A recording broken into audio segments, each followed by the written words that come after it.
Hi అండి. ఇది Saturday blog అండి. సాటర్డే మా బాబుకి హాఫ్ డే స్కూలే. సో ఇంక మధ్యాహ్నం అయితే ఇంటికైతే వచ్చేసాడు. నా బాబుతో పాటు మా అపార్ట్మెంట్లో మిడిల్లో ఉండే పాప కూడా మా కంపెనీ వెహికల్లో అయితే వచ్చేస్తుంది. సో ఇద్దరు కలిసి ఇలా కంపెనీ వెహికల్లో అయితే మధ్యాహ్నం పూట వచ్చేసారు. ఆ పాపను తీసుకెళ్ళటానికి వాళ్ళ మదర్ వచ్చారు.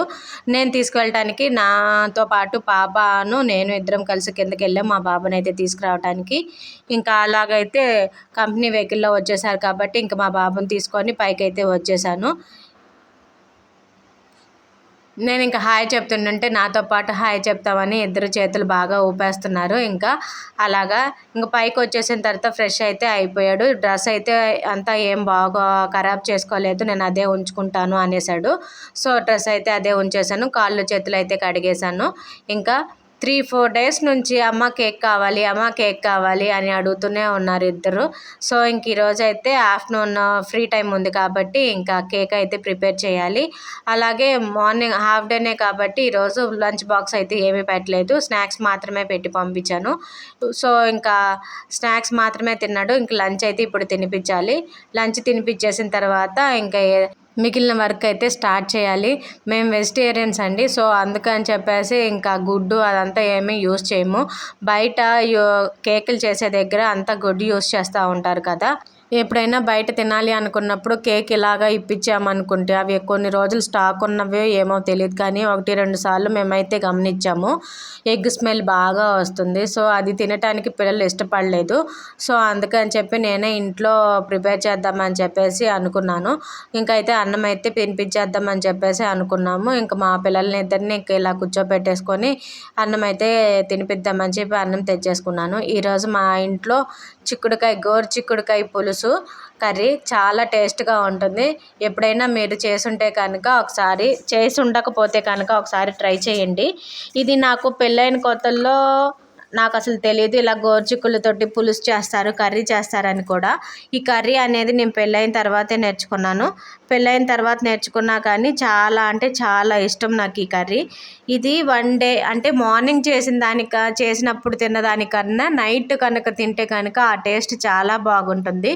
ఆ గ్రేవీ అంతా ముక్కలకు పట్టి అంటే పులుసు పోస్తాం కదా, ఆ పులుసు అంతా ముక్కల్లో పీల్చుకొని ఇంకా కర్రీ అయితే చాలా టేస్ట్గా ఉంటుంది. ఎప్పుడైనా మీరు తినకపోతే కనుక ఒకసారి ట్రై చేయండి గోరుచిక్కుడు పులుసు.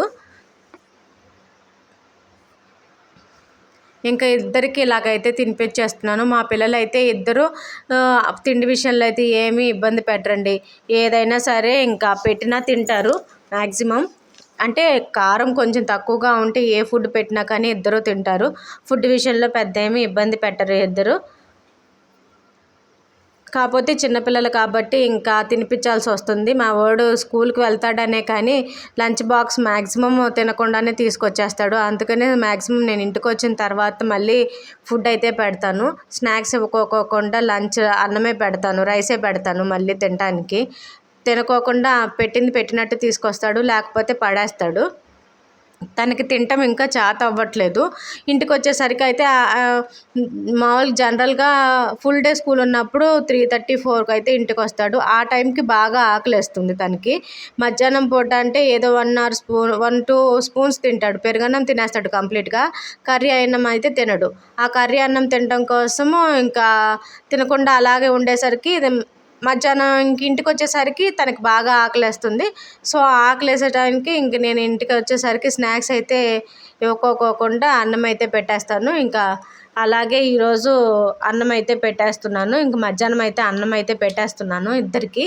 ముందైతే కర్రీ రైస్ పెడతాను, కర్రీతోటి అన్నం పెట్టేస్తాను. నెక్స్ట్ పెరుగన్నం అయితే పెడతాను. ఇద్దరు ఒకేసారి ఉన్నారు అని అంటే కనుక నాకు పెద్ద ప్రాబ్లం ఏమి ఉండదు, త్వరగా తినేస్తారు కాబట్టి. ఇంకా అన్నము ఇద్దరిని ఒకేసారి కూర్చోబెట్టి తినిపించేస్తే ఒక పని అయిపోతుంది. ఇద్దరు చిన్నపిల్లలు కాబట్టి మ్యాక్సిమం ఇద్దరు టీవీ పెట్టంతే కానీ అన్నం తినరు. ఇంకెప్పుడో ఒకసారి మాత్రమే ఇంకా టీవీ లేకోకుండా తింటారు. ముందు అది ఇష్టమైన కర్రీ అయితే కనుక టీవీ పెట్టుకోకుండా కూర్చోబెడితే తింటారు. మ్యాక్సిమం ఇద్దరికి టీవీ పెట్టాల్సిందే. ఈరోజైతే ఇద్దరు ఉన్నారు కాబట్టి మా బాబుని చూసి తినేస్తుంది. మా బాబు కనుక స్కూల్కి వెళ్ళిపోతే మా పాప ఏమో టీవీ పెడితేనే తింటాను, లేకపోతే ఫోన్ ఇస్తేనే తింటాను అని కూర్చుంటుంది. మా బాబు మరీ అసలు మొండికేసేస్తుంది, ఈ మధ్య టీవీ పెట్టు లేకపోతే ఫోన్ ఇవ్వు అని చెప్పేసేసి. మా బాబు కొంచెం పర్వాలేదు, నాన్న ముందు నువ్వు అన్నం తినేసేయి తర్వాత టీవీ ఇస్తాను అని ఏదో ఒకటి నచ్చ చెప్తూ ఉంటే కనుక తినేటప్పుడు టీవీ చూడటం అనేది అవాయిడ్ చేస్తున్నాడు. మ్యాక్సిమం మనం తినేటప్పుడు ఎప్పుడైనా సరే మనం ఫోన్ చూసుకుంటూ టీవీ చూసుకుంటూ తిన్నామంటే కనుక ఆ ఫుడ్ టేస్ట్ అనేది మనకు తెలీదు. ఏదో గబగబా తినేస్తున్నట్టు తినేస్తాం, కానీ ఆ టేస్ట్ అనేది మనకు తెలియకోకుండానే లోపలికి వెళ్ళిపోతుంది. సో అందుకని మా వారు నన్ను తిట్టారు, పిల్లలకి ఫుడ్ అయితే పెట్టేటప్పుడు నువ్వు టీవీ అయితే పెట్టద్దు, నువ్వు కూడా ఫోన్ చూడొద్దు టీవీ చూడొద్దు, అలా ముందు అయితే అన్నం తిను, ఆ తర్వాత తినేసిన తర్వాత అయితేనే చూడండి ఏదైనా సరే, అప్పుడే అది మనకి టేస్ట్ అనేది మనకు బాగా తెలుస్తుంది. నమిలి నమిలి తింటాము, లేకపోతే కనుక టీవీ చూసుకుంటూ మింగేస్తాము, అది ఆ టేస్ట్ అనేది ఆ ఫ్లేవర్ అనేది మనకి ఏమీ తెలియదు. ఎంత తింటున్నాము, ఎంత క్వాంటిటీతో తింటున్నాము అనేది కూడా మనకు తెలియకుండా పోతుంది అని చెప్పేసి నన్ను చాలాసార్లు మా వారు తిట్టారు. సో ఇంకా అందుకని చెప్పేసేసి ఇంకా ఈరోజైతే టీవీ పెట్టుకోకుండానే ఇద్దరిని కూర్చోపెట్టి తినిపిస్తున్నాను. నాన్న నేను రికార్డ్ చేస్తున్నాను, నువ్వు అటువైపే చూడు అనేసరికి మా వాడు కంటిన్యూస్గా ఇంకా ఫోను రికార్డింగ్ అవుతుందని ఇంకా అటే స్క్రీన్ సైడే చూసుకుంటూ కూర్చున్నాడు. ఏదో టీవీ చూస్తున్నట్టుగా ఫోన్ చూస్తున్నట్టుగా అలాగే కూర్చుని పోయాడు. ఇంకిద్దరికైతే ఫైనల్గా పెరుగన్నం కూడా తినిపించేశాను. ఇంకిద్దరైతే ఇలా కూర్చుండిపోయారు.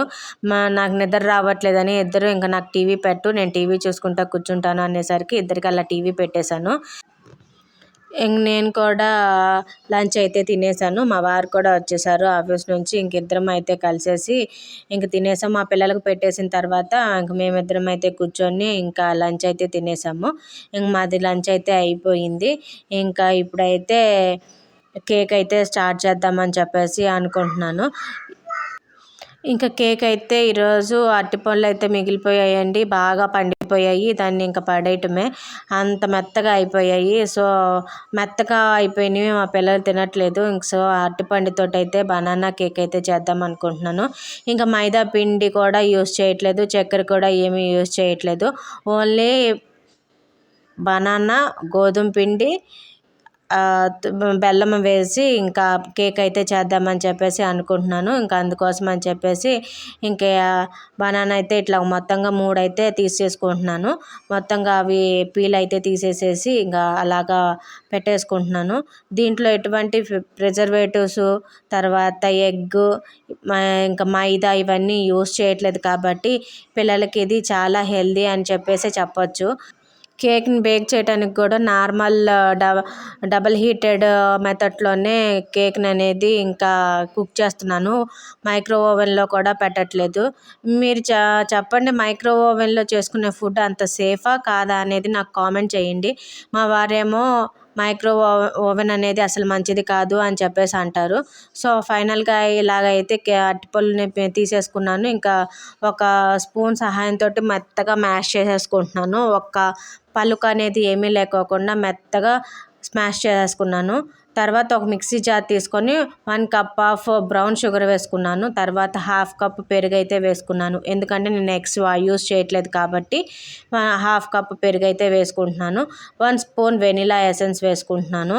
ఈ మొత్తంగా ఫైన్ పేస్ట్ లాగా, అంటే బాగా మొత్తం కరిగిపోయేలాగా మిక్సీ పట్టేసుకొని దాన్ని ముందుగా మనం మిక్స్ చేసుకున్నాం కదా ఆ బనానా దాంట్లో వేసేసుకుంటున్నాను.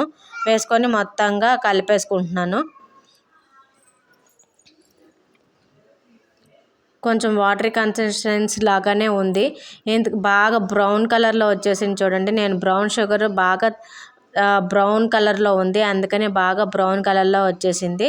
ఇంకా 1 కప్ ఆఫ్ గీ కూడా వేసుకుంటున్నాను, ఎందుకంటే ఎగ్స్ యూస్ చేయట్లేదు కాబట్టి పాలు నెక్స్ట్ పెరుగు, నెయ్యి మాత్రమే యూస్ చేసి కేక్ చేస్తున్నాను. ఎగ్స్కి బదులుగా ఇవన్నీ యూస్ చేస్తున్నాను. ఇంకా 2 కప్స్ అయితే గోధుమ పిండిని వేసుకొని జల్లెడ అయితే పట్టుకుంటున్నాను.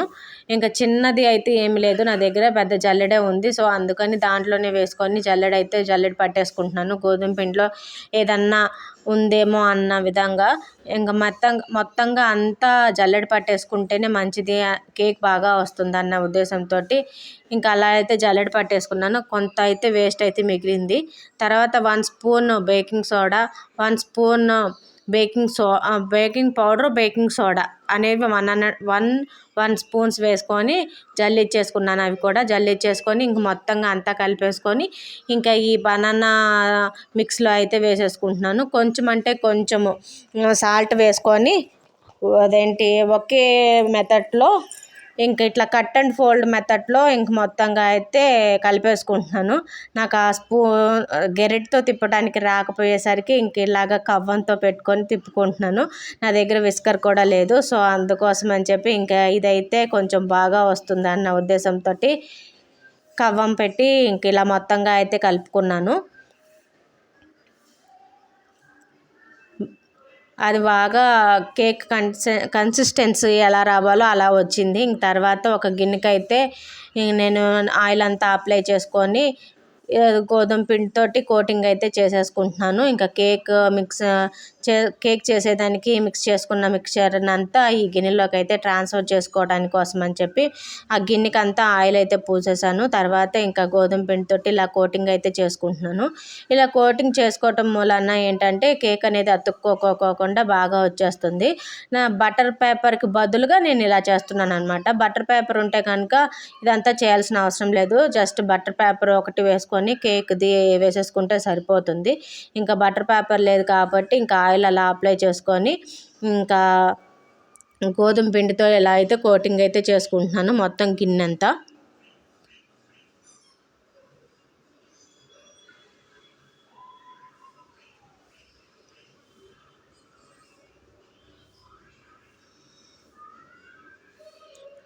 ఇంక మొత్తంగా ఇలా కోటింగ్ అంతా అయిపోయిన తర్వాత మనము నేను కొన్ని చాకో చిప్స్ అయితే వేయాలి అని చెప్పేసి అనుకున్న. దాంట్లో ఇంకా చాకో చిప్స్కి కొంచెం గోధుమ పిండి వేసి కలిపేసుకుంటున్నాను. ఎందుకంటే ఈ చాకో చిప్స్ అనేవి ఆ పిండిలో కలిసిపోయి మొత్తం మెల్ట్ అవ్వకోకుండా ఉండటం కోసం అని చెప్పేసి ఈ చాకో చిప్స్కి గోధుమ పిండి అయితే కలుపుకుంటున్నాను.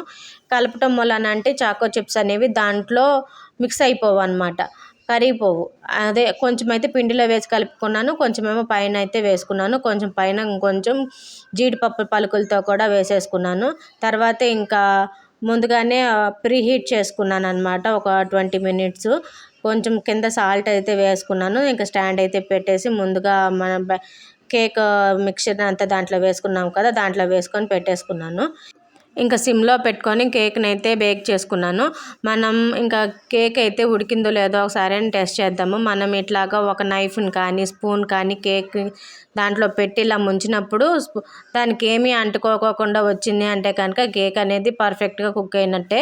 ఇంకా సో నాకైతే కేక్ అనేది బాగా కుక్ అయిపోయింది. ఇంకా దాన్ని అయితే తీసేసాను. బాగా చల్లారిపోయిన తర్వాత ఇంకా దాన్ని ఇట్లాగా చాక్తో చివర్లంతా ఒకసారి మోల్డ్ చేసేసి ఇంకా ప్లేట్లోకి అయితే తిప్పేసుకుంటున్నాను. మా వాళ్ళు అయితే అసలు కేక్ చేయటం స్టార్ట్ చేసిన దగ్గర నుంచి అమ్మ కేక్ అయిందా, అమ్మ కేక్ అయిందా, అమ్మ కేక్ అయిందా అని అడుగుతూనే ఉన్నారు. ఇంకా వాళ్ళు అయితే చల్లారనివ్వండి అమ్మ బాగా తిందరు అని చెప్పేసి అన్నా కానీ ఆగట్లేదు. ఎప్పుడెప్పుడు కేక్ కోసి నాకు కట్ చేసి ఇస్తావా, తిందామా అని చెప్పేసి ఉంటున్నారు ఇద్దరు. ఇంకా కొంచెం గోరువెచ్చగా అయితే ఉంది. ఇంకా అలా అయితే నేను దాంతోనే కట్ చేస్తున్నాను. పూర్తిగా అయితే ఇంకా చల్లారలా, బాగా లైట్గా వేడిగా ఉంది. ఇంకా ఆ విధంగా ఉన్నప్పుడే నేను ఇంకా కేక్ని అయితే కట్ చేస్తున్నాను. మా పిల్లలు అసలు ఆగట్లేదు. కేక్ రెడీ అయిపోయింది ఇంక ఇచ్చేయమని చెప్పేసి అన్నానని, ఇచ్చేయండి అని చెప్పేసి అంటున్నారు. సో కట్ చేస్తున్నాను ఇంకా కేక్ అయితే చాలా పర్ఫెక్ట్గా కుక్ అయ్యిందండి. చాలా పర్ఫెక్ట్గా వచ్చింది. చాలా స్పాంజీగా కూడా వచ్చింది. నేను ఈ బనానా కేక్ చేయటం అనేది ఇదే ఫస్ట్ టైము. వేరే డిఫరెంట్ కేక్స్ అయితే చేశాను కానీ ఇలా బనానా తోటి కేక్ చేయటం అయితే ఇదే ఫస్ట్ టైం నేను చేయటము. చేసినా కానీ చాలా అంటే చాలా బాగా వచ్చింది కేక్ అయితే. చాలా ఫ్లఫీగా, స్మూత్గా, స్పాంజీగా చాలా బాగా వచ్చింది. మా పిల్లలిద్దరికి చాలా అంటే చాలా బాగా నచ్చింది కేక్ అనేది. ఇంక ఇలా అయితే పీసెస్గా కట్ చేసేసుకుంటున్నాను. ఇంకా మా వాళ్ళిద్దరూ ఆగట్లేదు కాబట్టి ఇంకా ఇద్దరు ప్లేట్లు తెచ్చేసుకున్నారు నాకు అని చెప్పి. ఇంక ఇద్దరికైతే కేక్ కట్ చేసేసి వాళ్ళిద్దరి చేతికైతే ఇచ్చేసాను. పాప బాగుందా కేక్? నచ్చిందా? నచ్చిందా? ఇంక వాళ్ళిద్దరికైతే పెట్టేసి ఇచ్చేసాను. ఇంక వాళ్ళిద్దరు తింటున్నారు. నేను కూడా కేక్ అనేది ఎలా ఉంది ఏంటనేది టేస్ట్ చేద్దామని చెప్పేసి తీసుకున్నాను. ఫస్ట్ అయితే నాకు బనానా స్మెల్ అయితే వచ్చిందండి. అది కుక్ అయ్యేటప్పుడు కానీ కట్ చేసేటప్పుడు కానీ బనానా స్మెల్, తర్వాత వెనిలా ఎసెన్స్ వేసా కదా, ఆ 2 స్మెల్ మిక్స్ అయిపోయి వచ్చాయి. కేక్ ఏం బాగాలేదేమో అని అనిపించింది. కానీ అయితే టేస్ట్ చేసినప్పుడు సూపర్గా ఉందండి. ఇంక టేస్ట్ చేస్తే కానీ తెలియలేదు నాకు. టేస్ట్ అయితే చాలా బాగా ఉంది. తింటే నోట్లో పెట్టుకుంటే కరిగిపోయేటట్టుగా అనిపించింది నాకైతే. నా ఫీలింగ్ అయితే అది. టేస్ట్ అయితే చాలా బాగా వచ్చిందండి. మీరు కూడా ఒకసారి తప్పకుండా ట్రై చేయండి. Bye bye.